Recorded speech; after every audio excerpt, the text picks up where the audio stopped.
चलिए, तो आज हम पढ़ेंगे वैल्यूएशन। ठीक है, आज हम पढ़ेंगे वैल्यूएशन। और वैल्यूएशन क्या होता है? वैल्यूएशन होता है किसी भी प्रॉपर्टी की वैल्यू इन मनी। ऑब्वियस सी बात है, कितने पैसे लगेंगे उस प्रॉपर्टी को बनाने में या खरीदने में। ठीक है, वो है वैल्यूएशन। और क्यों करते हैं वैल्यूएशन वगैरह, वो सब हम समझेंगे। ठीक है, ये आपका जो यूनिट है वो एंटायरली थ्योरेटिकल है। ठीक है, तो मैं कुछ इंपॉर्टेंट चीजें पढ़ा दूंगा आपको, जो चीजें मैं सोचता हूँ कि आप खुद पढ़ सकते हैं, आप पढ़ लीजिएगा। ठीक है, एक के उपाध्याय में चैप्टर नंबर 8 है वैल्यूएशन का। ठीक है, उसी से पढ़ा रहा हूँ मैं। बट जो जो हमारे सिलेबस में है सिर्फ वही आपको मेरे पीपीटी के नोट्स में मिलेंगे। ठीक है, आपको सिर्फ वही पढ़ना है, कुछ एक्स्ट्रा चीज नहीं पढ़नी उसमें। ठीक है, न्यूमेरिकल इसमें नहीं आएंगे। ठीक है, सबसे पहली बात, सिर्फ थ्योरी है। ठीक है, थ्योरेटिकल है ये सब्जेक्ट। ठीक है, फिर भी फॉर्मूलेस को समझना है। ठीक है, फॉर्मूलाज क्या है वो आपको देखना है। ठीक है, पर न्यूमेरिकल्स नहीं है, न्यूमेरिकल्स इसमें नहीं है। ठीक है, न्यूमेरिकल्स नहीं है। ठीक है, अब देखो क्लासेस ऑनलाइन चल रही है तो प्रैक्टिकल्स हो नहीं पा रहे। तो प्रैक्टिकल्स के लिए जो भी क्वेश्चंस है प्रैक्टिकल का, उनका पीडीएफ मैं अपलोड करता रहूंगा ग्रुप पे। ठीक है, प्रैक्टिकल नंबर 4 वो हमारा एक सेप्टिक टैंक का एस्टिमेशन था, इजी था। ठीक है, वो मैंने अपलोड कर दिया था। वो क्वेश्चन आप कीजिए, उस क्वेश्चन में कोई डाउट है तो बताइएगा। और उस पीडीएफ के जो भी कैलकुलेशंस है वो एक्सेल में आपको करने हैं। ठीक है, या तो आप कंप्यूटर में कीजिए या तो मोबाइल में कीजिए, आपकी मर्जी। ठीक है, मेन है कि एक्सेल के जितने भी ऑपरेशन है, ठीक है, प्लस माइनस इनटू डिवीजन और रिस्पेक्टेड फॉर्मूलेस, आपको सारे पता होना चाहिए। ठीक है, एक्सेल आपका बहुत ही इंपॉर्टेंट सॉफ्टवेयर है, आपको ये सीखना है। ठीक है, इन्हीं प्रैक्टिकल्स के थ्रू आपको वो सीखना है। ठीक है, अब आपका ये लास्ट यूनिट है। ठीक है, इस ठीक है, लास्ट यूनिट है हमारे। 1 से 2 क्लास में ये हो जाएगा। ठीक है, 1 से 2 क्लास में हो जाएगा। और आपका नेक्स्ट मंडे, ठीक है, जो कमिंग मंडे है उसमें आपका सेशनल 2 होगा। ठीक है, सेशनल 2। ठीक है, सेशनल 2 आपका एक तो ऑनलाइन होगा। ठीक है, ऑनलाइन मोड में होगा, एमसीक्यू मोड। ठीक है, उसमें तकरीबन 30 क्वेश्चंस होंगे। ठीक है, 30 क्वेश्चंस होंगे। ठीक है, तो जहां तक मैंने सेशनल 1 लिया था उसके बाद से लेके वैल्यूएशन तक जितने सब्जेक्ट जितने टॉपिक्स हैं वो सारे उसमें आएंगे। ठीक है, चलिए क्लास को स्टार्ट करते हैं फिर। Introduction. An engineer or architect has to work out frequently the value of an existing property. ठीक है, कोई भी प्रॉपर्टी हो उसकी वैल्यू इंजीनियर को पता होनी चाहिए फॉर वेरियस पर्पसेस। अब पर्पसेस क्या है वो समझते हैं। Every individual makes use of the art of valuation to find out the likely value of the property in selling and buying transaction. सबसे सिंपल बात तो ये है, या तो सेल कर रहा होगा या तो बाई कर रहा होगा, तो उसके लिए चाहिए ही चाहिए। ठीक है, और किस लिए चाहिए? Again valuation needed for wealth tax, estate duty, municipal taxation etcetera. ठीक है, आप जब भी कोई प्रॉपर्टी ओन करते हो तो वहां पे जो भी आपका म्युनिसिपल कॉर्पोरेशन होगा वो आपसे प्रॉपर्टी टैक्स लेता है। ठीक है, तो प्रॉपर्टी टैक्स के अंदर ही ये चीज आती है। ठीक है, तो वो प्रॉपर्टी टैक्स डिपेंड करता है आपके प्रॉपर्टी की वैल्यू कितनी है।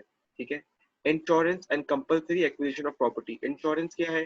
जैसे कभी आप इंश्योरेंस लेते हो या कोई लोन लेते हो अपनी प्रॉपर्टी के अगेंस्ट, गिरवी रखवा के इंश्योरेंस लेते हो या गिरवी रखवा के लोन लेते हो, तो उसमें भी आपके प्रॉपर्टी का वैल्यू आपको पता होना चाहिए। ठीक है, कंपल्सरी एक्विजिशन मतलब कभी कोई हाईवे बना रही है, कोई गवर्नमेंट कोई हाईवे बना रही है, उस हाईवे में जो लैंड चाहिए गवर्नमेंट को, उस लैंड पर आपको घर बना हुआ है, तो गवर्नमेंट आपसे मार्केट वैल्यू आपको देकर आपकी प्रॉपर्टी आपसे ले सकती है। उसके लिए प्रॉपर्टी की वैल्यू पहले पता होनी चाहिए, तभी मार्केट वैल्यू गवर्नमेंट आपको दे पाएगी। ठीक है, indeed a fair knowledge of the principles carrying out the valuation of property is essential to work out the worthwhile value of the property. ठीक है, समझ गए वैल्यूएशन क्यों करते हैं?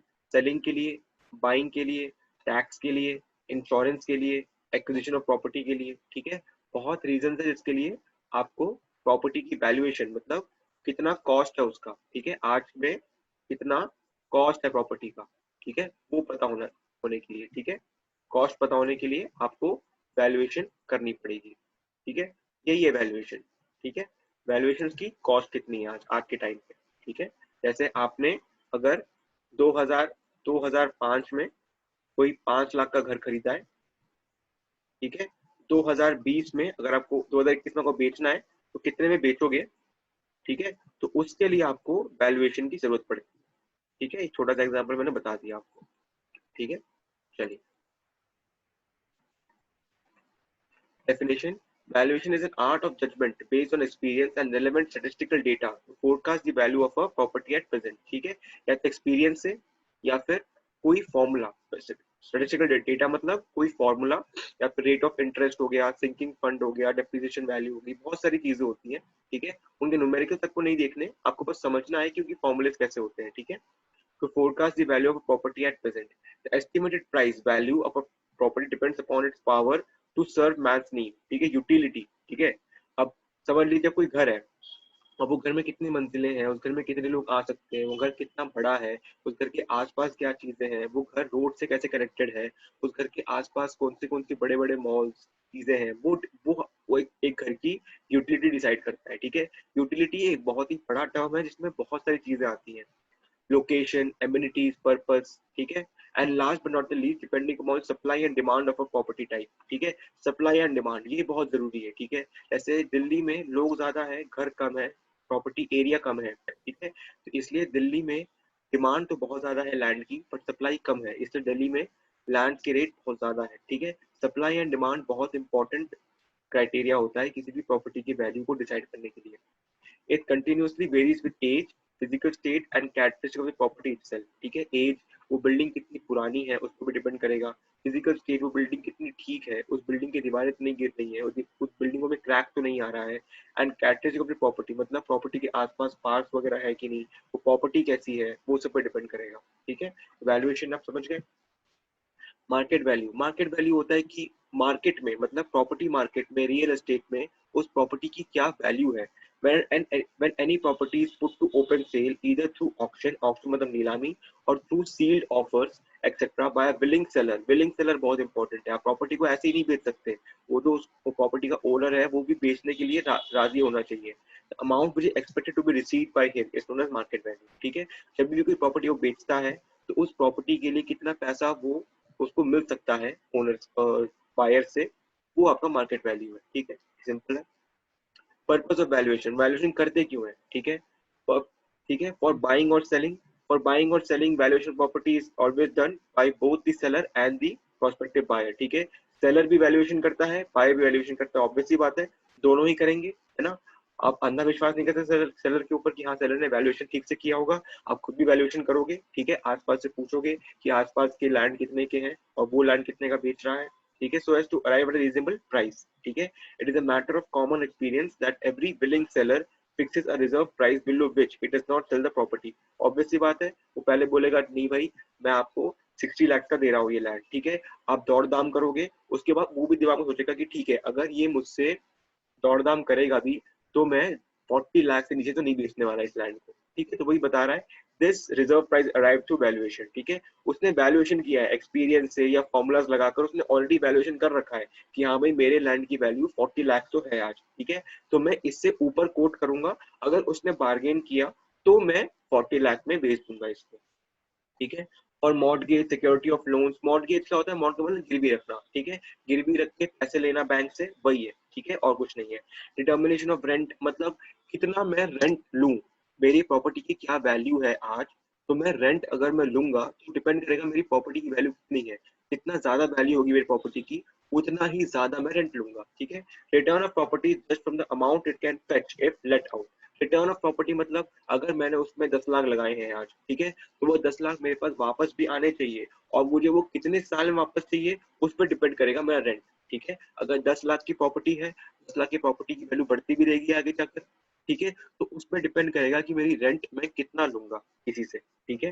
The valuation of property is done so as to work out the amount of fair rent of a building especially when requisitioned by a government or semi government organization, ठीक है। अगर आप अपने प्रॉपर्टी को, specially तब हम करते हैं ये चीज जब हम किसी गवर्नमेंट या सेमी गवर्नमेंट ऑफिस को वो अपना प्रॉपर्टी दे रहे हैं, ठीक है।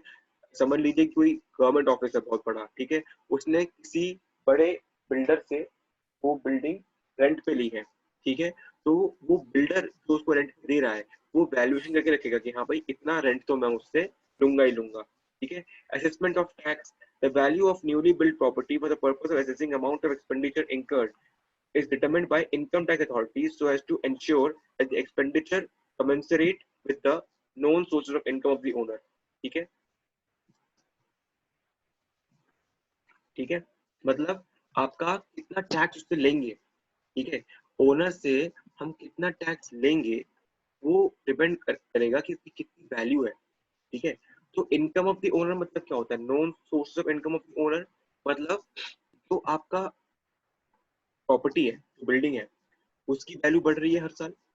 आज 10 लाख है, अगले साल 12 लाख हो जाएगी, तो एक साल में उसने कितना कमा लिया, 2 लाख कमा लिया ना, तो उस पर भी डिपेंड करेगा, ठीक है। जैसे समझ लो कि आपने 50 लाख का फ्लैट खरीदा, ठीक है, 10 साल बाद आपने उसको 1 करोड़ का बेचा, तब आप कितने का फायदा हुआ, 50 लाख का, तो उस 50 लाख का कुछ परसेंटेज गवर्नमेंट आपसे लेती है, ठीक है। तो वो कैसे करेगी, वैल्यूएशन करेगी ना, वैल्यूएशन करेगी, वो देखेगी हाँ भाई तुम्हारे फ्लैट का आज मार्केट वैल्यू 1 करोड़ है और तुमने 50 लाख का वो खरीदा था, ठीक है, ऑब्वियस सी बात है, तो 50 लाख का प्रॉफिट हुआ है उसमें कुछ परसेंटेज ऑफ टैक्स आपको गवर्नमेंट को देना पड़ेगा, ठीक है। Similarly, to determine property tax, house estate tax, gift tax, wealth tax, valuation of property is done before levying these taxes, ठीक है। प्रॉपर्टी टैक्स वगैरह बहुत, अगर आपकी कोई इंडिपेंडेंट घर है, इंडिपेंडेंट लैंड है, उसमें आपने घर बनाया है, ठीक है, उस पे भी आपको हाउस टैक्स, प्रॉपर्टी टैक्स, ये सब आपको देना पड़ता है, ठीक है। तो वो उन सब के लिए भी वैल्यूएशन इंपॉर्टेंट है, ठीक है, समझ गए आप लोग। सबसे पहला है बाइंग और सेलिंग के लिए, दूसरा है गिरवी रखवाने के लिए, तीसरा है रेंट के लिए, और चौथा है असेसमेंट ऑफ टैक्स के लिए, ठीक है। और भी 2-3 है इसमें, ठीक है, देखते हैं। एक्विजिशन मैंने बता दिया था आपको, अगर गवर्नमेंट आपसे वो घर आपका लेना चाहती है या आपका लैंड लेना चाहती है तो उसके लिए उनको एक्वायर करना पड़ेगा आपसे। एक्वायर करने के लिए ऑब्वियस सी बात है, उन्हें पहले वैल्यूएशन करनी पड़ेगी आपकी प्रॉपर्टी की, कि आपकी प्रॉपर्टी की वैल्यू कितनी है आज, ठीक है। चलिए, similarly there are many other occasions where the probable value of property is to be ascertained, ठीक है। अब वो कौन से हैं, insurance against fire, compensation for any loss due to war, earthquakes, अगर घर टूट गया, ठीक है, घर गिर गया, ठीक है, वॉर की वजह से आपका घर, वो घर में बॉम्बिंग हो गई एनिमी नेशन से, ठीक है, तो तब भी आपको गवर्नमेंट कंपनसेशन देती है कि ठीक है हमारी गलती है, हमने प्रोटेक्ट नहीं किया आपके घर को, तो हम आपके घर की जितनी वैल्यू थी वो आपको हम दे देंगे, ठीक है। Borrowing money from insurance corporations, bank or state industrial finance corporations or such other institutions, ठीक है, कॉर्पोरेशन से इंश्योरेंस लेनी है आपको, ठीक है, आपको इंश्योर करना है अपने आप को, ठीक है, घर की इंश्योरेंस करानी है, ठीक है, या फिर लोन लेना है घर को गिरवी रखवा के, तो उन सब के लिए, ठीक है। ऑप्शन बिड्स मतलब नीलामी करानी है घर की, ठीक है, घर की नीलामी, लैंड की नीलामी, बिल्डिंग की नीलामी, ऑफिस की नीलामी, ठीक है, कोई भी प्रॉपर्टी हो उसकी नीलामी करानी है, तो उसके लिए भी वैल्यूएशन इंपॉर्टेंट है, ठीक है। चलिए, अब प्रिंसिपल्स क्या है, ठीक है, क्या क्या किस किस चीजों पे वैल्यूएशन डिपेंड करता है, ठीक है। Cost depends upon supply and demand, सबको पता है, ठीक है, कितना सप्लाई हो रहा है लैंड का, कितना डिमांड है लैंड का, ठीक है। Cost depends upon its design, specification of material used and its location, ठीक है, कैसा मटेरियल यूज हुआ है, बहुत अच्छा मटेरियल यूज हुआ है क्या, ऐसा मटेरियल यूज हुआ है जो इंडिया में नहीं मिलता, सिर्फ बाहर से लाना पड़ता है, ठीक है। डिजाइनिंग कैसे की गई है, ठीक है, डिजाइनिंग मतलब उसमें सूरज सूरज की किरणें कितनी आ रही है, ठीक है, कितना हवादार है वो, वेंटिलेशन कैसा है उसका, रूम में स्पेस कितना है, ठीक है, हेडरूम कितना है, लोकेशन मतलब उसकी आसपास मार्केट कहाँ पर है, उसके आसपास हॉस्पिटल है कि नहीं, ठीक है, जो भी आपकी डेली यूज की चीजें हैं वो उसके आसपास है कि नहीं, इन सब पर डिपेंड करेगा ही करेगा। Cost varies with the purpose for which valuation is to be done, purpose, ठीक है, ये बहुत इंपॉर्टेंट है, ठीक है। या समझ लो कि आप बहुत ही ज्यादा, मतलब आपके घर में किसी को बहुत ही बड़ी बीमारी हो गई, इसके लिए आपको बिल्कुल मजबूरी में बेचना है अपना घर, तो ऑब्वियस सी बात है आप बहुत सस्ते में बेच दोगे उसको, ताकि जो पैसा आ जाए वो आ जाए, ठीक है। और या फिर आपको कोई और घर खरीदना है, ठीक है, मान लीजिए नोएडा में आपका घर है, ठीक है, नोएडा वाले घर को बेच के आपको दिल्ली में घर लेना है, तो ऑब्वियस सी बात है आप थोड़ा महंगा बेचोगे घर को, ठीक है। तो पर्पस भी डिपेंड करता है, पर्पस हो गया आपका सर्कमस्टांसेस, कौन से क्या सिचुएशन है आपकी, ठीक है, आप मजबूरी में बेच रहे हो या फिर आप बहुत ही ज्यादा कमाने के लिए बेच रहे हो, ठीक है, उस पर भी डिपेंड करेगा, ठीक है। Cost is affected by the age of the property, obviously बात है, जितना बिल्डिंग पुराना होता रहेगा उतनी उसकी कॉस्ट कम होती रहेगी, ठीक है। एंड इट्स फिजिकल कंडीशंस, मतलब फिजिकल कंडीशन कैसी है, वॉल्स में क्रैक्स तो नहीं है, उसके सीपेज तो नहीं होते उसकी दीवारों से, ठीक है, बहुत सारी चीजें हैं, वो सब पे डिपेंड करेगा। In valuation a vendor must be willing to sell as also purchase a willing to buy, obvious सी बात है ना। जो सेलर है, जो ओनर है, वो बेचने के लिए इच्छुक होना चाहिए, और जो बायर है वो खरीदने के लिए इच्छुक होना चाहिए, है ना, जबरदस्ती तो है नहीं, ठीक है। Present and future use of any property should be given due weightage in valuation, ठीक है। प्रेजेंट यूज क्या है, ठीक है, उस बिल्डिंग की आज आज क्या यूज हो रही है उस बिल्डिंग की, फ्यूचर यूज मतलब फ्यूचर में कहाँ कहाँ और उस बिल्डिंग को यूज कर सकते हैं, ये सब आपका सब्जेक्टिव टर्म है, ठीक है। कोई फॉर्मूला या कोई रूल्स नहीं है इसका, आपको खुद ही सोच के अपने एक्सपीरियंस से वैल्यू करनी होती है बिल्डिंग की, ठीक है, कि आगे जाकर कैसे इस बिल्डिंग को मैं यूज कर सकता हूँ, ठीक है। Cost analysis must be done on statistical data as it may sometime require evidence in a court of law, ठीक है। कॉस्ट एनालिसिस भी करना चाहिए उसका, ठीक है। अगर आप मैथमेटिकली या फिर किसी फॉर्मूले से उसका उस प्रॉपर्टी का वैल्यूएशन कर सकते हो तो वो सबसे बेस्ट होता है, क्योंकि अगर कल जाकर किसी भी कोर्ट में कोई इशू आ गया, ठीक है, समझ लीजिए कि गवर्नमेंट ने किसानों से प्रॉपर्टी ले ली, ठीक है, बाद में गवर्नमेंट ने उसको बिल्डिंग बनाई और उसको बेचा, ठीक है, आगे जाके किसान देखेंगे गवर्नमेंट ने तो बहुत मुनाफा कर लिया और हमें तो इतना पैसा मिला नहीं, तो किसानों ने जाके गवर्नमेंट से कंप्लेन कर दी कि भाई ये जो बिल्डर है इसने हमसे लैंड लिया और बहुत ज्यादा कॉस्ट में बेच दिया बिल्डिंग को, तो भाई हमें तो बहुत कम पैसा मिला।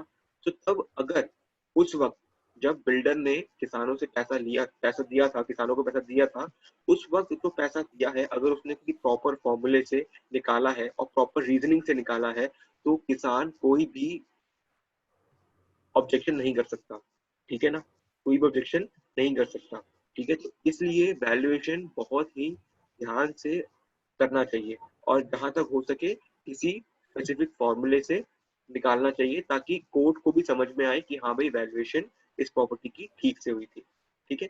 प्रिंसिपल्स ऑफ वैल्यूएशन मोर और less it's the requirement of valuation, की वैल्यूएशन क्या क्या रिक्वायर करता है, ठीक है, और किस किस चीजों पे डिपेंड करता है, ठीक है।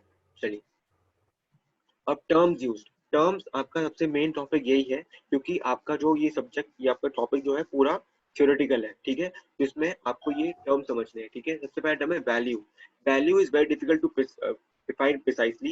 Value, price and cost do not come in existence unless and until an exchange of commodities or services takes place. Obviously बात है, आपके घर की क्या वैल्यू है या आपके घर की क्या कॉस्ट है, आप तभी सोचोगे जब उसको बेचने का ख्याल आएगा आपके दिमाग में, ठीक है, वही बता रहा है ये, ठीक है। A price is a fact and a value is an estimate of what the price ought to be, ठीक है, मतलब वैल्यू बताता है उस प्रॉपर्टी की वैल्यू, उस प्रॉपर्टी की क्या इंपॉर्टेंस है, वही बताएगा कि उस प्रॉपर्टी की प्राइस क्या होगी, ठीक है ना।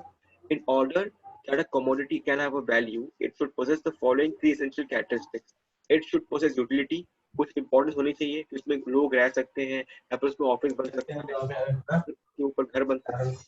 इट शुड पोजेस यूटिलिटी, ठीक है, उसकी कुछ वो काम आना चाहिए आपको, ठीक है। इट मस्ट बी स्कार्स मतलब कमी होनी चाहिए मार्केट में उस बिल्डिंग की या फिर उस लैंड की, अगर उस टाइप ऑफ लैंड की या टाइप ऑफ प्रॉपर्टी की अगर कमी है मार्केट में तभी तो उसका प्राइस बढ़ेगा, है ना। इट मस्ट बी ट्रांसफरेबल और मार्केटेबल, ठीक है, ट्रांसफरेबल और मार्केटेबल होना चाहिए। ये नहीं कहा चले गए और गवर्नमेंट से बोल दिए सर मेरे को ये लाल किला खरीदना है, ठीक है, वो ट्रांसफरेबल है, मार्केटेबल नहीं है, ठीक है, लाल किला आप नहीं खरीद सकते हो, ठीक है ना। तो ये तीनों के तीनों पॉइंट्स वो प्रॉपर्टी सेटिस्फाई करनी चाहिए। इन तीनों में से अगर एक भी पॉइंट सेटिस्फाई नहीं करेगा तो ऑब्वियस सी बात है उसकी वैल्यू नहीं बनेगी सही। In the absence of any one of the above qualities, the commodity may not have any value. For example, eggs which are rotten, those cars, since they have no utility and hence they have no value. ठीक है, अंडे eggs cars होते हैं, ठीक है, हम मिलते हैं, महंगे होते हैं, बट अगर वो सड़ गए तो क्या वैल्यू है उसकी, ठीक है, तो वो बता रहा है। Value also depends upon the following factors: location, time, supply and demand. Supply and demand पता है आपको, लोकेशन पता है कि उसके आसपास क्या चीजें हैं, मार्केट कितने पास है, हॉस्पिटल्स है कि नहीं, मेट्रो है कि नहीं, ट्रांसपोर्टेशन है कि नहीं, डिपेंड करेगा। सप्लाई एंड डिमांड, भाई कितने लोग चाह रहे हैं घर खरीदना और कितने घर है मार्केट में, ठीक है। और दूसरा तीसरा है time. With a change in time money itself has changing value as the value of rupee changes from time to time. देखिए ऑब्वियस सी बात है, आज अगर 10,000 रुपए से आप मोबाइल खरीद सकते हो सकता है 20 साल बाद उस 10,000 रुपए में आप कोई भी मोबाइल ना खरीद पाओ, ठीक है, मोबाइल और महंगे हो जाए, ठीक है, या मोबाइल सस्ते हो जाए, डिपेंड करता है, ठीक है, कि महंगाई बढ़ रही है महंगाई घट रही है। तो उस पर भी डिपेंड करेगा, ठीक है। चलो दूसरा टर्म है price. It is the cost of a commodity fixed depending upon the demand from the consumers as compared to the other wants and for sale purpose take into consideration its utility, durability, cost of production, satisfaction, extent to which it is scarce. Price तो पता ही है आपको, जो उसकी value है वो सबसे पहले आप देखोगे वैल्यू कितनी है उसकी, उस वैल्यू के हिसाब से आपका प्राइस डिटरमिन होता है, ठीक है। और प्राइस किस पर डिपेंड करता है, utility, durability, cost of production, satisfaction and extent to which it is scarce, ठीक है। यूटिलिटी कितने काम का है, ड्यूरेबिलिटी कि भाई आज घर खरीदा 2 साल बाद ढह ना जाए वो, ठीक है। तीसरा कॉस्ट, उस घर को बनाने में कितना लगा था, तो ऑब्वियस ये बात है उससे 5-10% ज्यादा मिलना ही चाहिए ओनर को, ठीक है। और satisfaction extent to which it is scarce, मतलब कितना वो सेलर को सेटिस्फाई कर रहा है, ठीक है। और दूसरा extent to which it is scarce, ठीक है, कितना वो स्कार्स है, कितनी कमी है उस प्रॉपर्टी की मार्केट में, उस पर भी डिपेंड करेगा उसकी प्राइस कितनी है, ठीक है।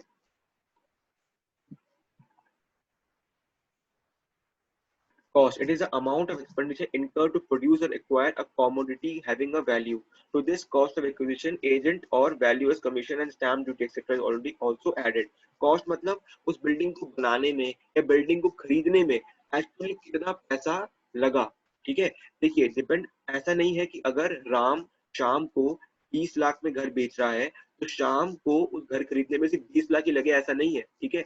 बहुत सारी चीजें होती है जैसे स्टैम्प ड्यूटी, ठीक है, स्टैम्प ड्यूटी होता है, ठीक है, रजिस्ट्रेशन होता है, ठीक है, रजिस्ट्रेशन होता है, और भी बहुत सारी 5-6 चीजें और होती है जो आपको उसके एडिशन में आपको देना होता है वहां की अथॉरिटीज को पैसा, ठीक है। तो उस पर भी डिपेंड करेगा कि आपने एक्चुअली कितना पैसा दिया है।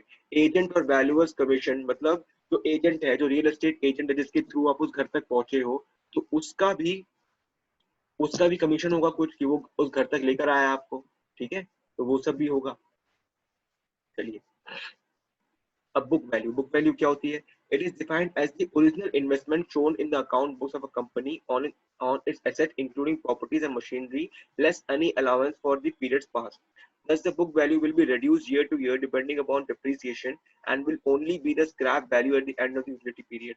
बुक वैल्यू क्या होती है? देखिए एक बुक होती है, उस बुक वैल्यू क्या होती है कि आपने कितने में वो मशीन खरीदी, ठीक है। समझ लिए 2010 में आपने कोई कंप्यूटर खरीदा, ठीक है, और हर साल उसके मेंटेनेंस में कुछ ना कुछ कॉस्ट आपका जा रहा है, और वो कंप्यूटर का जो कंप्यूटर के अंदर जो स्पेक्स है उसके, जैसे 2 GB रैम है, ठीक है, आपका ग्राफिक कार्ड है, वो सब पुराने होते जा रहे हैं, तो उस हिसाब से कंप्यूटर की वैल्यू भी कम होती रहेगी, ठीक है। तो बुक वैल्यू हर साल रिड्यूस होती रहेगी उसकी, ठीक है, उस प्रॉपर्टी की बुक वैल्यू रिड्यूस होती रहेगी, ठीक है, ईयर बाई ईयर, ठीक है। और लास्ट में जब उसकी यूटिलिटी पीरियड खत्म हो जाएगी, मतलब जब वो घर बिल्कुल रहने लायक नहीं बचेगा, सिर्फ और सिर्फ स्क्रैप वैल्यू होगी बुक पे, ठीक है। तो बुक वैल्यू कुछ नहीं है, उसका उस प्रॉपर्टी की वैल्यू है जो ईयर बाय ईयर अप्रिशिएट होती है डिपेंडिंग अपॉन कि उस घर को कितना अच्छे से आपने मेंटेन किया है। अच्छे से मेंटेन करोगे, उस पर चीजें आप नई नई चीजें इंस्टॉल करते रहोगे, तो ऑब्वियसली बात है उसकी बुक वैल्यू मेंटेन रहेगी। बट अगर घर को वैसे रखोगे, आप कोई मेंटेनेंस नहीं करोगे, घर पुराना होता रहेगा, तो उसकी वैल्यू कम होती रहेगी, ठीक है। assessed value, it is the value of property recorded in the register of local authority and used for the purpose of determining various taxes to be collected from the owner of the property.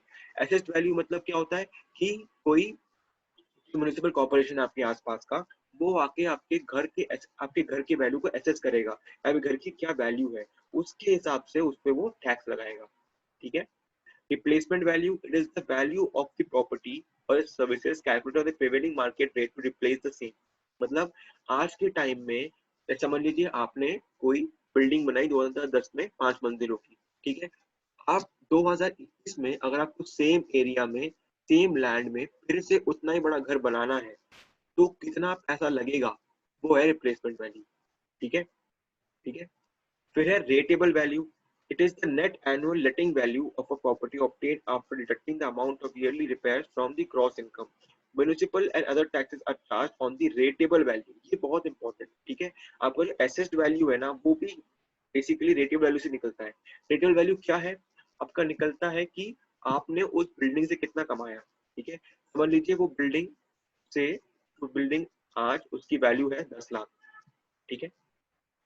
1 साल बाद उसकी value हो गई 11 लाख, ठीक है। कितना कमाया आपने? 1 लाख, ठीक है। 1 लाख कमा तो लिया आपने, पर आपने मेंटेनेंस भी करी है उसकी, है ना, मेंटेनेंस करी है, बिजली का बिल दिया है, बहुत कुछ है उसमें, ठीक है। तो मेंटेनेंस वगैरह पे जो आपने कॉस्ट, आपने जो मेंटेनेंस वगैरह में कॉस्ट दी है वो आपका इससे डिडक्ट हो जाएगा। समझ लीजिए मेंटेनेंस में आपने 20,000 रुपए खर्च कर दिए, ठीक है, तो 1 लाख में से आप 20,000 कटा दोगे, ठीक है, बचे कितने 80,000। तो नेट प्रॉफिट तो 80,000 का ही हुआ ना आपका, तो इस 80,000 पे अब लगेगा टैक्स आपका, ठीक है। ये है आपका रेटेबल वैल्यू, ठीक है, रेटेबल वैल्यू, वो वैल्यू जो आपकी प्रॉफिट में से, जो आपके ग्रॉस इनकम में से मेंटेनेंस वगैरह का पैसा हटाकर जो बचता है वो है रेटेबल वैल्यू, इसी पे आपका टैक्स लगता है, ठीक है ना। ये नहीं है कि गवर्नमेंट ये नहीं देखती कि मेंटेनेंस में कितना पैसा लगाया आपने, ठीक है, मेंटेनेंस वगैरह में जो पैसा लगाया है वो कट जाएगा आपका, उसके बाद आपका जितना प्रॉफिट हुआ है उसी पे लगता है टैक्स, ठीक है, उसी को हम बोलते हैं रेटेबल वैल्यू। एसेस्ड वैल्यू भी रेटेबल वैल्यू के हिसाब से ही निकलती है, ठीक है। अब पोटेंशियल वैल्यू, पोटेंशियल वैल्यू क्या होती है, पोटेंशियल मतलब क्या होता है, कोई अगर बोलता है किसी बच्चे पोटेंशियल है, ठीक है, कोई छोटा बच्चा है, फिफ्थ सिक्स में है, बहुत अच्छा परफॉर्म कर रहा है, तो बोल रहे हैं इस बच्चे पोटेंशियल है कि आगे जाकर ही बहुत बढ़िया इंजीनियर भविष्य डॉक्टर बनेगा। पोटेंशियल मतलब फ्यूचर देख रहे हो आप कि भाई क्या बन सकता है वो, ठीक है। इसी तरह से प्रॉपर्टी की पोटेंशियल वैल्यू होती है कि भाई 10 साल बाद, 10 ईयर्स बाद हो सकता है कि जो प्रॉपर्टी आप आज 50 लाख की खरीदे वो 10 साल बाद आपका उसकी वैल्यू 1.5 करोड़ हो जाए, ठीक है, 10 साल में, ठीक है। तो ये आपका पोटेंशियल वैल्यू है, ठीक है, हमें पता नहीं है सच है कि नहीं, बट एक एस्टिमेशन है, ठीक है। The land has got an inherent value which may go on increasing due to passage of time or can fetch more return if used for some alternative purpose. This inherent value is known as potential value. ठीक है। अब potential value किस पे depend करेगा, beneficial present use of land, उस land की क्या use हो रही है आज और आगे जाकर क्या यूज हो सकती है, better layout in existing one, ठीक है। अगर वो लैंड जो है, समझ लीजिए आपका कोई लैंड है, ठीक है, आपने वो लैंड में बिल्डिंग बनाई, ठीक है, ये लैंड समझ लीजिए आपकी 20 लाख की थी, ठीक है, 20 लाख की लैंड थी। अब समझ लीजिए कि इस लैंड में आपका पहले तो यहाँ पर ना एक नाला जा रहा था, बहुत गंदा नाला जिससे स्मेल आती थी बहुत ज्यादा, ठीक है, तो इसलिए उसका कॉस्ट 20 लाख था। अब समझ लीजिए ये नाला चला गया, ये नाला चला गया और डाइवर्ट कर दिया गया इस नाले को कहीं और, ठीक है, यहाँ से डाइवर्ट कर दिया गया इस नाले को, ठीक है, और कवर भी कर दिया गया नाले को, तो स्मेल भी नहीं आती, स्मेल भी नहीं आती, ठीक है। तो ऑब्वियस सी बात है बेटर लेआउट, मतलब उसका लेआउट अब बेटर हो गया है ना, उसका लोकेशन बेटर हो गया है, और इसके आसपास समझ लीजिए आपके हॉस्पिटल्स भी आ गए हैं, हॉस्पिटल्स आ गए हैं, ठीक है, आपकी मेट्रो भी आ गई है इसके आसपास, ठीक है, मेट्रो भी आ गई है, तो ऑब्वियस सी बात है 20 लाख से ये 40 लाख 50 लाख होने में टाइम नहीं लगेगा, ठीक है। तो लेआउट मतलब उसके आसपास कुछ नई चीजें बन गई है, या फिर जो चीजें पहले खटकती थी ओनर को वो चीजें वहां से अब हट गई है, ठीक है, वो सब चीजें हैं, ठीक है।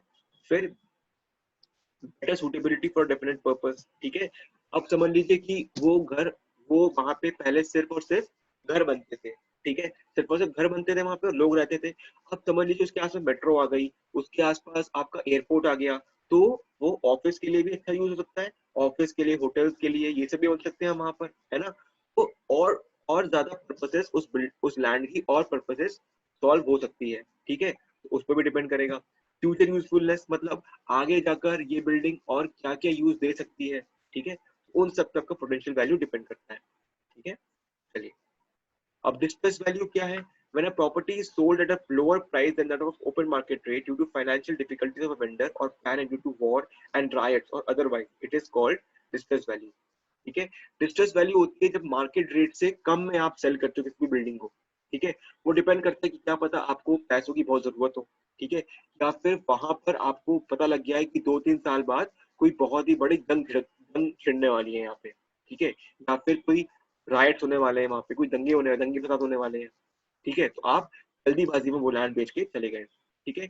Annuity, it can be defined as the annual periodic payments for repayment of capital amount invested in a property or in some other form of investment by a party. These annual payments are either paid at the beginning of the year or at the end of the year for a specified period of years. अब annuity क्या होती है, समझ लीजिए कि आपने 50 लाख की कोई बिल्डिंग खरीदी, ठीक है, 50 लाख की बिल्डिंग खरीदी और उसको रेंट पे दे दिया, रेंट पे दे दिया, तो उससे कुछ कुछ पैसा आपका आता रहेगा, ठीक है, हर साल, हर साल की शुरुआत में, हर साल के एंड में। तो ये अब 10, 15, 20, 30 साल बाद ये सब मिलकर आपका जो भी आपने उसमें पैसे लगाए थे वो आपके पास वापस आ गए। ठीक है, तो ये जो आपकी बारी बारी से हर साल पैसे आ रहे हैं ना आपको उस लैंड से या उस प्रॉपर्टी से, वो होती है एन्युटी। ठीक है, तो क्या बोलता है ये, periodic payment for repayment of capital amount invested, मतलब तो आपने पैसा लगाया उसका रीपेमेंट हो रहा है आपके पास ही पीरियोडिकली, मतलब हर साल आपके पास पैसे आ रहे हैं। ठीक है, अब इसमें आपके दो टाइप ऑफ एन्युटी होती है, एक होती है परपेचुअल, एक होती है डिफर्ड। ठीक है, परपेचुअल क्या होती है, if the annuity is receivable for indefinite period they are known as perpetual annuities, मतलब आप इंडेफिनिटली बोल रहे हो हर साल मेरे को तू 5,000 दे। ठीक है, आपने ये नहीं बताया कि भाई कितने साल तक देना है, आपको हर साल देना है। ठीक है, तो ये होता है परपेचुअल। परपेचुअल मतलब अनलिमिटेड। ठीक है, इनडेफिनिट। और दूसरा है deferred, if the annuities begin at some future date after number of years though the capital is required to be paid at present they are known as deferred annuities. मतलब आपने पैसे अभी लगा दिए, ठीक है, और किसी को दे भी दिया और उसे बोला कि भाई 5 साल बाद तू मेरे को हर साल 10,000 रुपए देना शुरू कर दियो।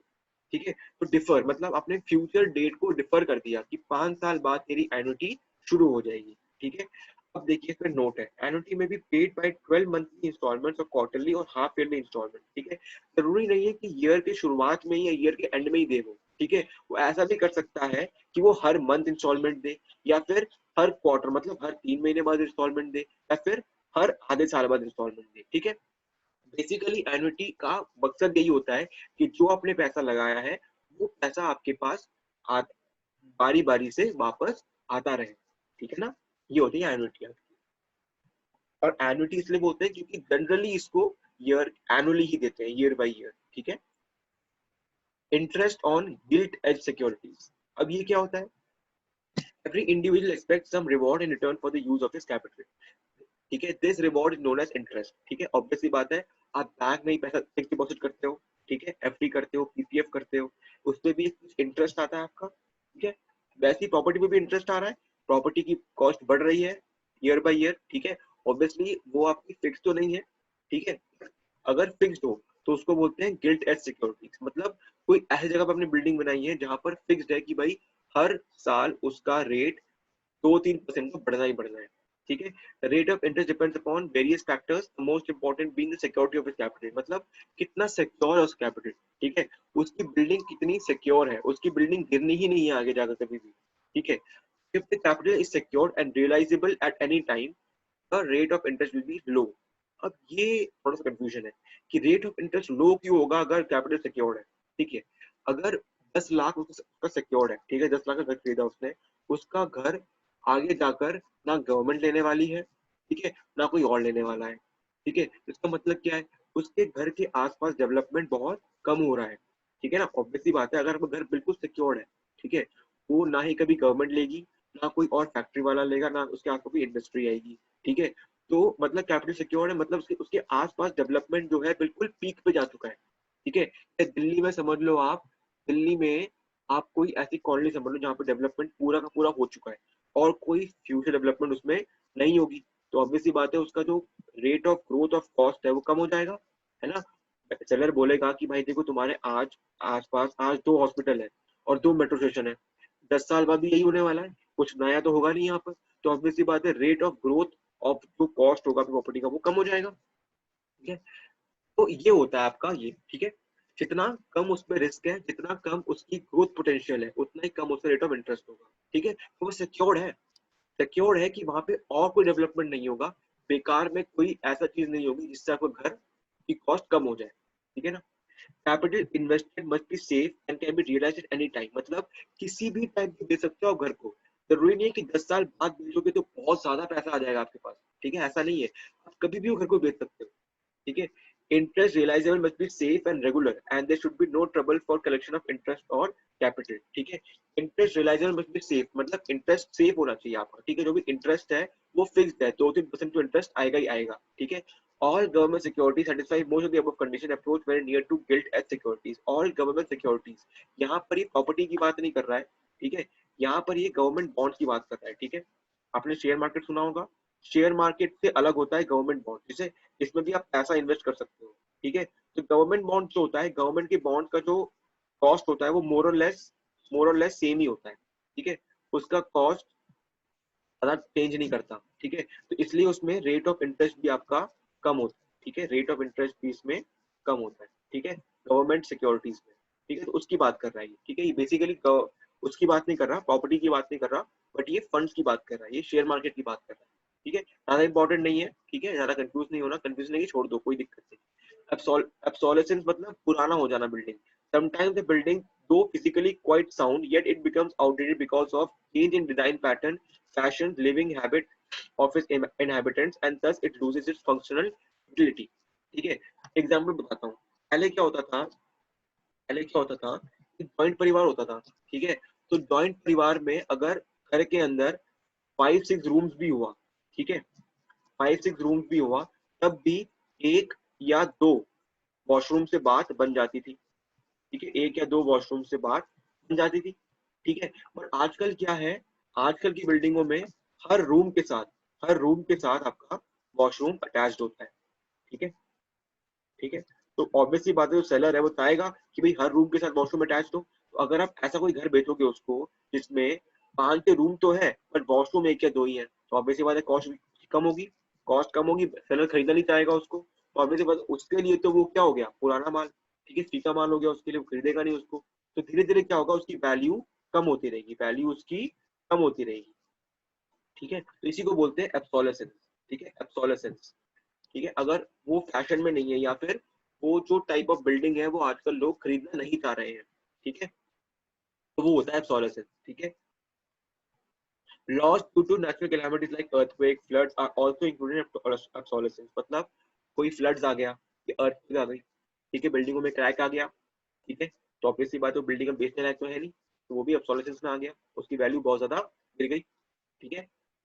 चलिए, अब स्क्रैप वैल्यू क्या होती है? After a building loses utility, periodical repairs are not in a position to ensure its serviceability, it is required to be dismantled for reconstruction or replacement, ठीक है, कोई बिल्डिंग है इतनी ज्यादा खराब हो गई है कि उसको रिपेयर भी नहीं कर सकते आज, ठीक है, और उस बिल्डिंग को तोड़ना ही पड़ेगा आपको ताकि आप कोई नई बिल्डिंग बनाओ और फिर से उस लैंड को यूज करो, ठीक है, तो वो है स्क्रैप वैल्यू, मतलब बिल्डिंग को तोड़ने के बाद उसके पुर्जों का, जो आप पुर्जों को जो बेचोगे, ठीक है, ईट निकले उससे, सरिये निकले उससे, मिट्टी निकली उसकी, उसको बेचोगे आप, ठीक है, स्क्रैप वैल्यू मतलब तोड़ के उसके डिफरेंट डिफरेंट पार्ट को बेचना, ठीक है, वो होती है स्क्रैप वैल्यू, मतलब जैसे आप कोई पुरानी कार है उसको आप कबाड़ी वाले को बेचते हो, तो वो स्क्रैप वैल्यू देता है आपको, ठीक है, कि जो पुरानी कार है वो चल सकती है नहीं और ना रिपेयर सकती है, तो उसके जो पार्ट्स है उसको बेच कर, लोहे के मार्केट में उसको बेच कर कितना पैसा वो ले सकता है, तो वो है स्क्रैप वैल्यू, ठीक है। और salvage value, it is the property at the end of utility period, देखो दोनों यूटिलिटी पीरियड के एंड में ही है, ठीक है, ये है विदाउट बीइंग डिसमेंटल्ड, मतलब उसको तोड़ा नहीं गया है। For a machine, when it becomes uneconomical, may be sold and the purchaser may use for some other purpose. The sale of the machine is salvage value and does not include the cost of removal.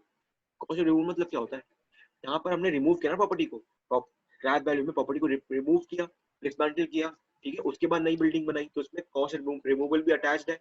Salvage value में आप property को तोड़ते नहीं हो, आप बस बोलते हो भाई कैसे भी यूज कर ले, कर सकता तो कर ले इसका यूज, ठीक है, और कुछ नहीं, ठीक है। Third hand fourth hand car होती है ना, उसकी कोई वैसे वैल्यू नहीं है, बस 1-2 साल के लिए और यूज सकती है, ठीक है, जैसे आपके कार सिखाने वाली कंपनी होती है, वो आपके पुराने कार खरीदते हैं लोगों से, ठीक है, क्योंकि लोगों के लिए तो यूजफुल नहीं है, बट वो यूज यूज कर सकते हैं कार सिखाने के लिए उसको, गाड़ी वाड़ी सिखाने के लिए, ठीक है, तो वो है, ठीक है। अब चलिए इस जो आपका ये जो लिंक है ना क्लास का, उस लिंक को फिर से आप ज्वाइन कीजिए, फिर से क्लिक करके, ठीक है, इसको मैं एंड करता हूँ, उस लिंक से आप फिर से ज्वाइन कीजिए इस क्लास को, ठीक है, कोई 40 मिनट्स का टाइमर अब जा चुका है, ठीक है, सेशन 2 में मिलते हैं, सेम लिंक को फिर से क्लिक करना है आपको, ठीक है, जो लिंक मैंने गूगल क्लासरूम में दिया था, ठीक है, चलिए सेशन 2 में मिलते हैं, ठीक है, तो यहाँ तक समझ गए हम लोग, ठीक है, स्क्रैप वैल्यू सैल्वेज वैल्यू दोनों ही यूटिलिटी पीरियड के एंड में होता है, ठीक है, बट स्क्रैप वैल्यू में तोड़ के उसके पुर्जे बेचते हैं, और सैल्वेज वैल्यू में जैसे तैसा है वो, अगर थोड़ा बहुत भी सर्विसेबल है, थोड़ा बहुत भी यूजेबल है, तो उसको बिना तोड़े हम बेच देते हैं, ठीक है, तो ये आपका स्क्रैप वैल्यू और सैल्वेज वैल्यू है, ठीक है। पर उसके बाद दूसरा दूसरा है, अगला है gross income, it is total revenue realised from property either as rent or lease money during a year, the outgoing the collection charges are not deducted, ठीक है, मेंटेनेंस का कोई चार्ज हो, ठीक है, या फिर कोई टैक्स हो, वो सब आपने जो दिया हो वो इसमें माइनस नहीं होगा, ठीक है ना।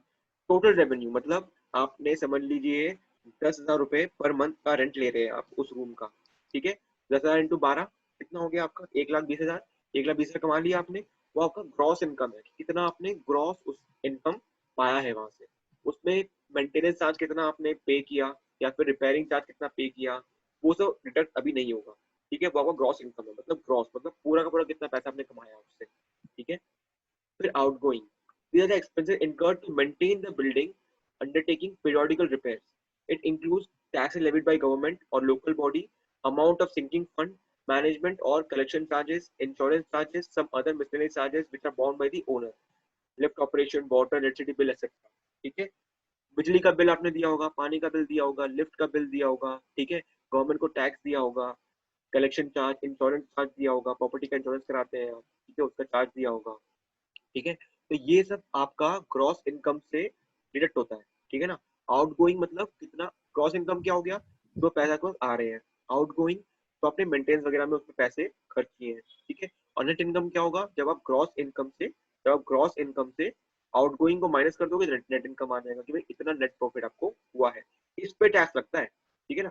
अगर कोई भी टैक्स वगैरह अगर लगता है कभी भी, तो इस पे टैक्स लगता है, ठीक है। चलिए, कैपिटलाइज्ड वैल्यू क्या है? It is defined as that amount of money whose interest at the highest prevailing rate of interest will be equal to the net income or net return in perpetuity. Perpetuity मतलब for an indefinite period, मैंने बताया था perpetuity का मतलब क्या होता है? Infinite period के लिए, ठीक है। Arising from property capital invested in securities will give a net return in the form of interest, whereas if interest in property the same will be in the form of rent, ठीक है। Capitalized value मतलब आज आप rent ले रहे हो किसी से, ठीक है। आप किसी से रेंट ले रहे हो और वो रेंट लेते गए, ठीक है। और कोई रेट ऑफ इंटरेस्ट भी है उसका, ठीक है, कोई रेट ऑफ इंटरेस्ट भी है।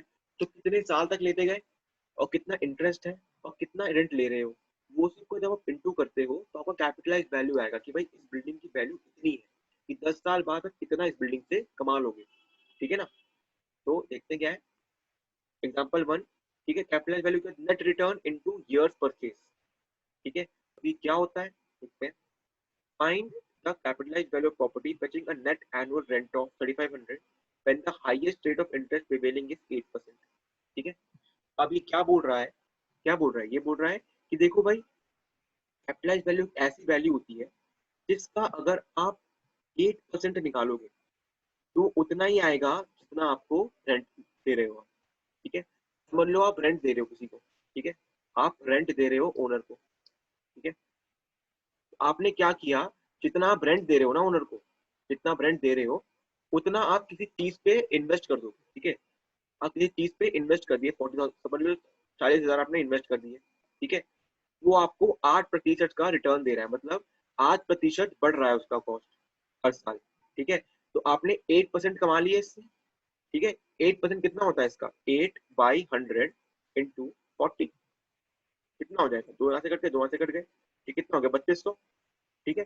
3200, 3200 आपने कमा भी लिए यहाँ से, ठीक है। और समझ लीजिए रेंट भी आपका 3200 ही है, ठीक है। रेंट भी आपका समझ लीजिए 3200 है, ठीक है। तो आपने क्या हुआ, क्या किया? आपने कमाया 3200 और दिए 3200, ठीक है। तो मतलब कोई एक ऐसा वैल्यू, जिसको आप अगर इन्वेस्ट करो तो उसमें जो इंटरेस्ट आएगा, मतलब वो जितना ग्रो करेगा हर साल, वो आपके रेंट से कम है या फिर उससे इक्वल है, ठीक है। वो होता है आपका कैपिटलाइज्ड वैल्यू, ठीक है। इसमें क्या किया हमने, इसमें क्या किया, देखिए बोल रहा है कि रेंट 3500 का है और इंटरेस्ट रेट जो है 8% का है।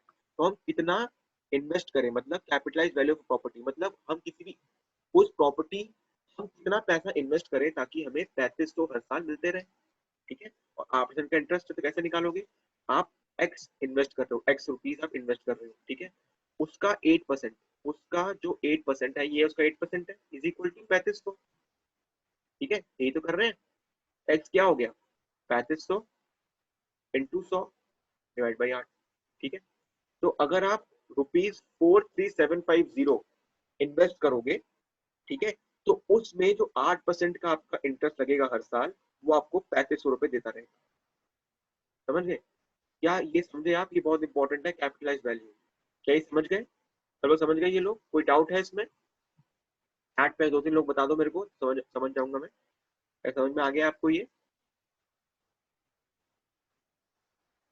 समझ में आ गया? चलिए फिर आगे बढ़ते हैं। चलिए आगे बढ़ते हैं। ओके ओके, समझ गया मैं। चलिए, कैपिटल वेल समझ गए आप। अब रिटर्न फ्रंटेज क्या है? Plots situated at the junction of two roads having the frontage on these two roads are said to have frontage returns. Return frontage मतलब अब जब भी कोई घर खरीदने जाओगे ना, देखना, समझ समझ लीजिए बहुत सारे घर हैं, ठीक है। एक मिनट, ये रोड है, ये एक रोड है और ये एक रोड जा रही है, ठीक है। मैं एक बहुत कॉमन सेंस का क्वेश्चन पूछ रहा हूँ आपसे, ठीक है। यहाँ पे रोड है, यहाँ पे रोड है, ठीक है। यहाँ पे घर है, घर ए, घर बी, घर सी, घर डी, ठीक है, और ये घर ई। आप ये बताओ, इसमें से सबसे ज्यादा कॉस्ट किसका होगा? बताओ, कॉमन क्वेश्चन है। सबसे ज्यादा कॉस्ट किसका होगा A B C D E में से? बताओ। बहुत बढ़िया, वेरी गुड, ई। ठीक है, क्योंकि ई के पास इस रोड का भी, इस रोड में भी आ सकता है वो, और इस रोड में भी आ सकता है वो, ठीक है। तो ई के लिए दोनों साइड खुले हुए हैं, ठीक है ना, तो इसलिए ई का कॉस्ट सबसे ज्यादा होगा, ठीक है। इसी को बोलते हैं हम रिटर्न फ्रंटेज, ठीक है, रिटर्न फ्रंटेज। ठीक है, ये वो एक्स्ट्रा कॉस्ट है जो उसके सामने की चीजों पर डिपेंड करता है। इसके सामने ये भी है, इसके सामने ये भी है, ठीक है ना। यहाँ से या तो यहाँ से हवा भी आ रही है, ठीक है, प्लस उसको एक्सेस भी मिल रहा है दोनों रोड्स का, ठीक है।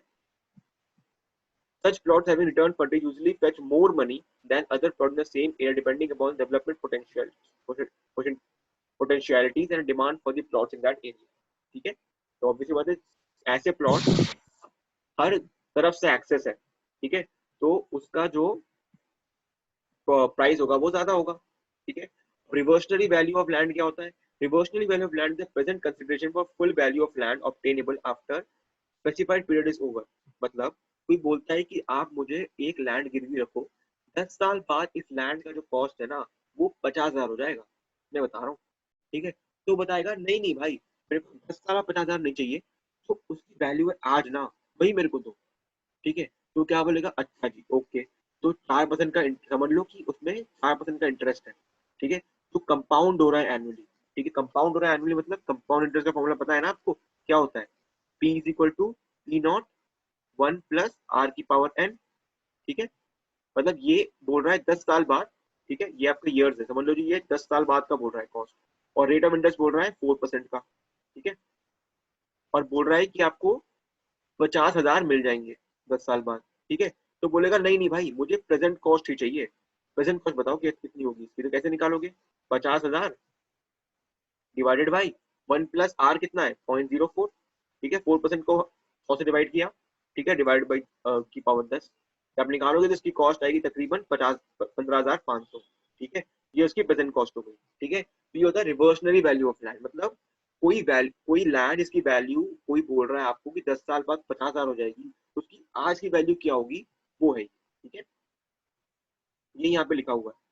For example consider future life of building is 30 years and the present value of the land is 50,000, ठीक है। 30 years था उस मैन की वैल्यू, ठीक है, उस मैन की 30 years कर लेना। The present person interested will get the said 50,000 after 30 years have passed। तो if he wants this value at present, वो बोलेगा नहीं, इस साल आप 50,000 नहीं चाहिए मुझे, आज ही चाहिए पैसे वो, तो क्या करोगे आप? 15,000 आप 50,000 को, ठीक है, 50,000 को 1 + 0.04 4% का इंटरेस्ट है की पावर 30 से डिवाइड कर दोगे, तो आपका आ जाएगा 15,500 की आज की वैल्यू है, ठीक है। इसको बोलते हैं हम रिवर्सनरी वैल्यू, रिवर्सनरी वैल्यू, ठीक है। चलिए आगे बढ़ते हैं। अब रेंट को पता है, रेंट क्या होता है? Rental value, it is the rent which may be reasonably expected to be obtained in the open market, ठीक है। रेंट रेंट मतलब कितना पैसा आप ले रहे हो, और रेंटल वैल्यू होती है कितना पैसा आप आपको लेना चाहिए, ठीक है। Ground rent, when a piece of land has been leased out, the rent reserved under the lease is known as ground rent. मतलब लीज मतलब क्या होता है? जब भी आपने किसी बिल्डिंग को लीज पे दे दिया, आपने बोला कि भाई 100 साल तक तू ये रख और हर साल मेरे को 50,000 देते रहिए, ठीक है, तो वो आपका ग्राउंड रेंट, ठीक है। ये बढ़ता नहीं है, ठीक है, ये लीज बढ़ता नहीं है। लीज पे आपने अगर एक बार लीज पे आपने दे दिया, उसके बाद उसका कॉस्ट आप जनरली नहीं बढ़ाते हो, ठीक है, तो वो होता है ग्राउंड रेंट, ठीक है। कॉन्ट्रैक्चुअल रेंट मतलब आपने किसी ओनर के साथ कॉन्ट्रैक्ट पे आए कि भाई 2 साल तक मैं कॉन्ट्रैक्ट में हूँ तेरे साथ, मैं तेरे को 10,000 हर महीने देता रहूंगा, ठीक है, तो वो कॉन्ट्रैक्चुअल रेंट होता है, ठीक है। अब standard rent, it is a rent which is permissible under the law to be charge from a tenant. मतलब कोई लॉ है, ठीक है, कोई गवर्नमेंट ने लॉ बना दिया कि यहाँ पर आप रेंट 10,000 से ज्यादा नहीं ले सकते हो, ठीक है, तो वो एक लॉ बन गई है वहाँ पे, ठीक है। There can be great difference between contractual rent and standard rent, ठीक है। देखिए दिल्ली में लॉस बहुत है, ठीक है, और ऐसी बहुत सारी जगह है जहाँ पर ना फिकल रेट्स बन गए हैं, मतलब वो गवर्नमेंट के रेट्स को नहीं मानते, वो उससे ज्यादा रेट चार्ज करते हैं। बट गवर्नमेंट भी कुछ नहीं कहती, क्योंकि कितने को कहोगे आप, ठीक है, क्योंकि वो इरेगुलर कॉलोनीज है। तो वहां पर कभी कभी क्या होता है, जो कॉन्ट्रैक्चुअल रेंट होता है वो आपका स्टैंडर्ड रेंट से ज्यादा होता है, ठीक है। जो रेंट गवर्नमेंट डिसाइड किया है उससे ज्यादा रेंट बहुत जगहों पे किराएदारों को देना पड़ता है, ओनर्स को, ठीक है, क्योंकि वहां पर एक टीम सी बन गई है रियल एस्टेट एजेंसी, ठीक है, जिनने बोला है कि भाई इतने पैसे तो आपको देने ही देने हैं, ठीक है ना। वो है स्टैंडर्ड रेंट। तो स्टैंडर्ड रेंट और कॉन्ट्रैक्चुअल रेंट जनरली सेम नहीं होते हैं, कभी कम भी होता है, कभी ज्यादा भी होता है, ठीक है। अब लैंड एक्विजिशन एक्ट, ये कुछ नहीं है, एक एक्ट होता है गवर्नमेंट का, ठीक है, गवर्नमेंट का एक एक्ट होता है कि कैसे लैंड को आप एक्वायर करोगे, ठीक है। ऐसे नहीं कि कभी भी गवर्नमेंट गई और बोला ये पैसे मेरे तेरे को पैसे दे 50,000 लैंड दे मेरे को अपना, ठीक है, ऐसा नहीं है, ठीक है ना। कुछ रूल्स होते हैं, वो क्या रूल्स हैं, और यूनिफॉर्म रूल्स हैं पूरे इंडिया में, ठीक है। तो वो होता है एक एक्ट होता है, land acquisition act. For the advancement of any country, sufficient land will be available where the public utility services, public projects can be set up, ठीक है। लैंड हमें पास होना चाहिए, तभी तो पब्लिक के लिए हम चीजें बनाएंगे, अस्पताल बनाएंगे, हाईवे बनाएंगे, कॉलोनीज बनाएंगे, कैसे बनाएंगे जब लैंड होगा हमारे पास। Sometime it is necessary to procure land at a reasonable price from the public. मतलब कभी कभी क्या होता है, पब्लिक के लिए बना रहे हो, ठीक है, बट समझ लो वहां पे कोई मंदिर है, ठीक है, अभी किसी का घर है वहां पर, तो आपको उससे पैसे, आपको उससे लैंड लेना पड़ेगा, ठीक है ना। तो कभी कभी हमें डेवलपमेंट के लिए लैंड लेना पड़ता है। as no individual will come forward to sell his land to the government provided he gets a fair price or may not be willing to part with his property at any cost, and this will obstruct the welfare of citizens, ठीक है। देखिए individual या तो बोलेगा कि नहीं भाई इतने पैसे मुझे नहीं मान रहा मैं, इससे ज्यादा पैसे दोगे तो ही मानूंगा। फिर बोलेगा कि मेरे को बेचना ही नहीं है आपको, मैं लैंड आपको बेचूंगा ही नहीं, कुछ भी कर लो, ठीक है। तो इसलिए ऐसे बॉटलनेक्स, ऐसे बाधाएं ना आए, ठीक है, इसलिए हमने एक लैंड एक्विजिशन एक्ट बना रखा है। Hence the government of India passed the Land Acquisition Act in 1894, ठीक है, ब्रिटिश काल के जमाने में, which has been amended from time to time. It gives no option to an individual if his land is required for public purposes and he has to sell to the government, ठीक है, कोई option नहीं देता, ठीक है ना। Government, ये act कोई भी ऑप्शन नहीं देगा आपको। अगर गवर्नमेंट को लैंड चाहिए तो चाहिए, आपने कंट्रोवर्सी कर दी, आपने वहां पे हल्ला बोल कर दिया, आपने दंगे कर दिए, वो अलग बात है। ऑन पेपर आप गवर्नमेंट को लैंड देने से मना नहीं कर सकते, चाहे वो आपको प्राइवेट प्रॉपर्टी क्यों ना हो, ठीक है। The basic principles of land acquisition act are land और property required for public utility services, ठीक है। अब कुछ प्रिंसिपल्स भी है, ये नहीं कि कल किसी नेता को कोई घर बनाना हो अपना तो आपको लैंड ले लिया के, नहीं नहीं ऐसे नहीं। वो आपसे तभी लैंड जबरदस्ती करके ले सकता है जब वो किसी पब्लिक यूटिलिटी के लिए बना रहा है वो, ठीक है ना। जैसे ट्रांसपोर्ट सिस्टम बना रहा है, या मेट्रो बनानी हो वहां से, ठीक है, या बस स्टॉप बनाना हो वहां पर, तो तभी वो लैंड आपसे ले सकता है। Sale by an owner becomes compulsory, ठीक है, ओनर को सेल करना ही पड़ेगा। मतलब आप ओनर से जबरदस्ती ले सकते हो, बट ऐसा नहीं है कि आप बिना पैसे देके ले रहे हो उससे, मार्केट वैल्यू पे पैसा आपको देना ही पड़ेगा। Owner is paid market value against any other value, ठीक है, कोई और वैल्यू नहीं, मार्केट वैल्यू देनी ही देनी है आपको, ठीक है। Property is required free from all encumbrances, मतलब कोई भी और प्रॉब्लम, मतलब कोई भी और चीजें वहां पर है, ओनर की कोई चीजें बच गई वहां पर, ठीक है, ओनर की बाउंड्री वॉल बच गई, कुछ हटाना है आपको, ठीक है। In addition the owner will be entitled to additional compensation 15% of the value of such land, this is called फ्लैटियम। मतलब कभी कभी क्या होता है, एडिशनल कंपनसेशन दे देगा गवर्नमेंट उसको, अगर ओनर बिल्कुल ही नहीं मान रहा है कि नहीं भाई मैं तो बेचूंगा ही, तो मार्केट वैल्यू से 15-20% ज्यादा हम उसे दे देते हैं ताकि वो भी खुश रहे, ठीक है। इट इज नोन एज फ्लैटियम, इट इज और additional compensation which is given to the owner, ठीक है, समझ गए। तो ये है लैंड एक्विजिशन एक्ट, ठीक है। चलिए, अब मॉर्टगेज लीज क्या होता है? lending of money against security of property has origins in time immemorial। कुछ नहीं है, ये आपका लैंड को गिरवी रख के आप जो पैसे लेते हो वही है मॉर्टगेज लीज, ठीक है, ये आप खुद पढ़ लेना, ठीक है। यहाँ से जो भी टॉपिक है वो बिल्कुल थ्योरेटिकल है, ठीक है। मैं देख लेता हूँ एक एक करके कौन सा मेरे को आपको एक्सप्लेन करना है, थोड़ा बहुत एक्सप्लेन कर दूंगा आपको। मॉर्टगेज लीज कुछ नहीं है, आपका लैंड को या प्रॉपर्टी को गिरवी रख के जो आप पैसे उससे ले सकते हो वो होता है मॉर्टगेज लीज, ठीक है। फिर है ईजमेंट राइट्स, ठीक है। अब ईजमेंट राइट्स क्या होता है, ये आपका ना थोड़ा सा मतलब बहुत कॉन्ट्रोवर्शियल टॉपिक है। इसमें क्या होता है, the right of easement is the right and privilege which one owner property enjoys over the property of another owner. मतलब आपके बगल का कोई ओनर है, ठीक है, उसके प्रॉपर्टी पे आप कोई राइट्स प्रैक्टिस कर रहे हो, ठीक है। आजकल जनरली ये होता नहीं है, ठीक है ना, ये पुराने जमाने में होता था, पर आपको पता होना चाहिए। The person who enjoys easement right is known as dominant owner and the property over which the easement right is enjoyed is called servient owner, ठीक है। मतलब कोई कोई ओनर है, कोई राम का घर है, ठीक है, उसके बगल में श्याम का घर है, तो राम का जो ओनरशिप है, जो राइट्स है, सिर्फ अपनी प्रॉपर्टी पे नहीं है, उसकी कुछ कुछ कुछ राइट्स श्याम की प्रॉपर्टी पे भी है, ठीक है। ये जनरली होता नहीं है, ठीक है, बट पहले हुआ करता था, ठीक है। Right to use light and air from and over adjoining property, मतलब वो एडजॉइनिंग प्रॉपर्टी की लाइट्स भी यूज कर रहा है, उसकी उसका अपना बिजली का बिल तो उससे दिलवा ही रहा है, और उसका बिजली का बिल भी वही दे रहा है, ठीक है। Right to access to adjoining property, मतलब उसका घर है, ठीक है। अब ये हो सकता है कभी कभी क्या होता है, कोई घर पीछे, कोई ऐसा समझ लो एक ही रोड है यहाँ पे, ठीक है, और यहाँ पर एक घर है, और उससे चिपका हुआ एक और घर है यहाँ पर, ठीक है। तो वो जाएगा कैसे यहाँ पर, अगर यहाँ पर भी घर है, यहाँ पर भी घर है, यहाँ पर भी घर है, यहाँ पर भी घर है, तो कभी कभी क्या होता है, ये ओनर क्या बोलता है कि ठीक है भाई, तू मेरे घर के थ्रू इस रोड पे चले जाइए, ठीक है। ये होता है, ठीक है। Right to let off rain over others land, मतलब समझ लो ये घर है आपका, ठीक है, ये घर है, ये आपकी प्रॉपर्टी है, ये आपका बाउंड्री वॉल है, ठीक है, एक मिनट, ठीक है, और ये एक और घर है, ठीक है, और उसका लैंड यहाँ तक है। ये जो बारिश हो रही है, ठीक है, तो बारिश का पानी आप इसके लैंड में गिरा रहे हो, ठीक है, तो वो होता है right to let off water over others land, ठीक है, ये हो गया।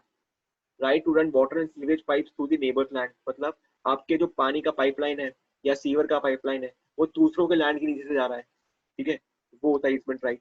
Right to provide support for an old building with adjoining owners land, मतलब कोई आपकी बहुत ही पुरानी बिल्डिंग है, ठीक है, बहुत पुरानी बिल्डिंग है, एक बहुत ही पुरानी बिल्डिंग इसके पास है, ये नई बिल्डिंग है, ठीक है, तो इससे आप सपोर्ट ले रहे हो, ठीक है।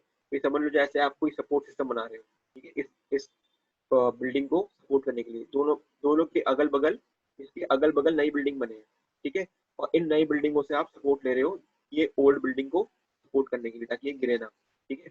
तो वो भी होता है try to provide support for old building from an adjoining owners land, ठीक है, तो ये होता है। ये भी कुछ कुछ चीजें हैं, ठीक है। इसमें से कुछ कुछ चीजें तो आज भी प्रैक्टिस होती है, जैसे आपका कभी कभी क्या होता है, आपका लैंड है, तो ऑब्वियस सी बात है आपका वाटर पाइपलाइन वहीं से तो बनेगा नहीं, वाटर पाइपलाइन में दूर से आएगा, है ना, तो ऑब्वियस सी बात है किसी और के लैंड के थ्रू भी आ सकता है आपके पास। ये चीजें तो आजकल भी फिर भी यूज होती है, ठीक है ना। बट कुछ कुछ चीजें हैं जैसे ये right to use light and air from over the adjoining property, obvious सी बात है ये तो होगा ही होगा ना। हवा आपके घर के पास थोड़ी ना बन रही है, वो तो अगल बगल के घर से आ रही है ना, तो ऑब्वियस सी बात है वहां से आपका एयर आएगा, तो वो आपको राइट होने चाहिए, ठीक है। Right to access through the adjoining property, ये आपका कंट्रोवर्शियल है, ठीक है, ये अलाउ कर भी सकता है और नहीं भी कर सकता, ठीक है ना, तो ये सब्जेक्टिव है, ठीक है। तो ए डी ई ये चीजें तो होती ही होती है, बी और सी आपको डिपेंड करता है कि आपके अगल बगल की पड़ोसी कैसे हैं, ठीक है, तो ये आपके ईजमेंट राइट्स होते हैं, ठीक है। फिर free hold and lease hold properties, ठीक है। चलिए एक काम करते हैं, क्लास को एंड करते हैं आज, ठीक है, बहुत पढ़ लिया आज हमने, ठीक है, तो इसके पहले का आप सब रिवाइज कर लेना, इसके बाद हेलो सर। हेलो, हाँ हेलो। बोलो। यस सर, वो जो आपने बोला कि सेशनल मंडे को है, तो सर वो 3 मई को है? क्या 3 मई को सेशनल है सर? मंडे को थर्ड में है क्या? शायद से। मंडे को अगर थर्ड में है तो थर्ड में को ही होगा फिर तो, क्यों कोई प्रॉब्लम है? No sir, no sir ma'am, वो मैं श्योर होना चाहती थी कि सर ये कमिंग मंडे को है ना सेशनल? हाँ एक मिनट, हाँ कमिंग मंडे को, ओके थर्ड सर। में को, yes, okay sir. Okay sir. ठीक है। उसमें आपका वैल्यूएशन नहीं आएगा, ठीक है, वैल्यूएशन के आगे पहले का आएगा, जितना मैंने पढ़ा दिया वैल्यूएशन में उतना आ सकता है, ठीक है। तो ओके जितना सर। मैंने पढ़ा दिया वो तो आ ही जाएगा गूगल क्लासरूम में, और इसके आगे का भी जो है ना सब थ्योरेटिकल है, ठीक है, तो आप खुद समझ सकते हैं, बाकी मैं क्लास ले लूंगा उसका, ठीक है, तो ये सब आप खुद समझ समझ लेना, ठीक है। और बाकी इसमें जो आपके डाउट्स वगैरह हैं या फिर से पढ़ा दूंगा मैं, ठीक है, ज्यादा बाकी नहीं है, ठीक है, तो वो आप पढ़ लीजिएगा। Okay sir. हाँ वैल्यूएशन में से डेफिनेशन भी आएंगे यार, सिर्फ थ्योरेटिकल है वैल्यूएशन, ठीक है, कोई न्यूमेरिकल नहीं है इसमें, न्यूमेरिकल आप देख लीजिएगा अपने समझने के लिए, बाकी न्यूमेरिकल आएंगे नहीं पेपर में। तो हाँ, सर एक बार कंफर्म कर देंगे कौन कौन से चैप्टर आ रहे हैं? देखिए देखिए, एक तो एस्टिमेशन पढ़ाया था मैंने, बिल्डिंग एस्टिमेशन, वो तो आएगा ही आएगा। ओके ठीक है, एनालिसिस ऑफ रेट पढ़ाया था मैंने। ठीक सर, है, एनालिसिस ऑफ रेट तो फर्स्ट सेशन में आ चुका था ना? अच्छा आप सेकेंड सेशन की बात कर रहे हैं। ठीक है, देखिए यस सर। तो आपका रोड्स वाला एस्टिमेशन है ना, रोड में जो एस्टिमेशन करते थे हम, वो आएगा। Yes sir. ठीक है, और फिर आपका कॉन्ट्रैक्ट्स आएंगे। ठीक है, जिसमें cost plus contract, item rate contract, वो सब था। ठीक है, यस सर। फिर आपका बिलिंग आएगा, बिलिंग में मस्टर रोल वगैरह सब कुछ आएगा उसमें। ठीक है, और फिर वैल्यूएशन, जितना मैंने आज वैल्यूएशन टिल टुडे, ठीक है, जो मैंने आज तक पढ़ा दिया है वो आएगा। ठीक है, टिल ओके टुडे। सर। ठीक है, बाकी असाइनमेंट वगैरह तो आते ओके रहेंगे क्लासरूम में, वो करते रहना। ठीक है, तो ये चार ओके चीजें आएंगी। ठीक है, ओके बाकी मैं नाम बना दूंगा एक। Okay sir. ठीक है आदित्य प्रकाश, अगर मेरे को जैसे ही पीटी का पूरा पेपर मिलता है मैं आपको प्रोवाइड कर दूंगा। ठीक है ना, अभी है नहीं मेरे पास, ओ, बाकी पीडीएफ मिल एक्सक्यूज जाएगी। मी सर। हाँ बताओ। Excuse me sir. सर आपने वो बोला था कि फील्ड वर्क से रिलेटेड आप एक परफॉर्मा भेजेंगे सर, वो ना हमें अभी तक अवेलेबल नहीं हुआ है। किससे रिलेटेड? फील्ड वर्क से रिलेटेड आपने बोला था ना कि बीच में तुम लोगों को फील्ड में विजिट करने के लिए लिया जाएगा, बट अभी तो लॉकडाउन चल रहा है इसीलिए, बट आप एक परफॉर्मा भेजेंगे बोला था सीआर को, तो वो अभी हमें अवेलेबल नहीं हुआ है, तो उसके बारे में जस्ट थोड़ा सा पूछना था आपसे। अच्छा, परफॉर्मा, देखो परफॉर्मा तो क्या ही करोगे उसका, मैं तुम लोगों को ना एक फील्ड विजिट का एक प्रोजेक्ट का पीडीएफ दे दूंगा। ठीक है, एक ओके सर। तो मैंने खुद अपने कॉलेज में किया था, उसका पीडीएफ मैं आप लोगों को दे दूंगा गूगल क्लासरूम में। ठीक है, ओके सर। कॉपी मत कर लेना। ठीक है ना, कॉपी मत कर लेना, बस देख लेना फ्री बजट में क्या क्या इंपॉर्टेंट होता है। ठीक है, उसके बाद अपने खुद से नेट से इंफॉर्मेशन या फिर अपने अगल बगल कंस्ट्रक्शन एरियाज में जाके इंफॉर्मेशन लेके आप लोग अपना खुद का प्रोजेक्ट बना लेना। ठीक है, मेरा पीडीएफ कॉपी नहीं करेगा कोई। ठीक है ना, वो पीडीएफ कॉपी नहीं करना। ठीक है ना, मेरा खुद का ओके प्रोजेक्ट था वो कॉलेज का, तो मैं आपको पीडीएफ दे दूंगा, उससे आपको गाइडेंस मिल जाएगी कैसे बनाना होता है। उसी के बेसिस पे, उसी फॉर्मेट में आपको खुद बनाना है अपना इन्फॉर्मेशन डाल के। ठीक है ना, ओके। चलिए को एंड करते हैं। और इसका जो पीडीएफ है, पूरा का पूरा पीडीएफ को आपको पूरा पीडीएफ खुद पढ़ना है। ठीक है, बाकी देखिए जो मैंने टॉपिक इसमें पढ़ाए हैं वही टॉपिक सिलेबस में है। वैल्यूएशन चैप्टर वैसे एक के फायदे में तो बड़ा है, आपको पूरा नहीं करना। जो टॉपिक मैंने पीडीएफ में दूंगा वही आपको टॉपिक पढ़ के आने हैं। ठीक है, तो ये सर एक सेकेंड। हेलो। हाँ बताओ। Hello sir. सर तो उसमें मतलब फील्ड विजिट में हमें करना क्या है उसमें, वो देखो समझ नहीं बेसिकली आया। फील्ड विजिट में क्या करना होता है, आपको फील्ड विजिट करनी होती है और उसमें देखना होता है कि कंस्ट्रक्शन कैसे हो रहा है एक्चुअली। ठीक है, ओके सर। रीइंफोर्समेंट कहाँ होते हैं, सीमेंट कहाँ डलता है, कंक्रीटिंग कैसे होती है। ठीक है, फॉर्म वर्क क्या होता है, जो भी आपने मतलब अभी तक पढ़ा है वो सब आपको प्रैक्टिकली ओके देखना होता है फील्ड वर्क में जाके। ठीक है, ओके। जैसे बिल्डिंग मटेरियल में जो पढ़ा है, बिल्डिंग कैसे बनती है, चीजें आपको हाँ फील्ड सर। में जाके देखनी चाहिए। सही हो गया, यस सर। तो ये चीजें मैंने अपने खुद के प्रोजेक्ट में किया है, तो आप देख सकते हो उसमें।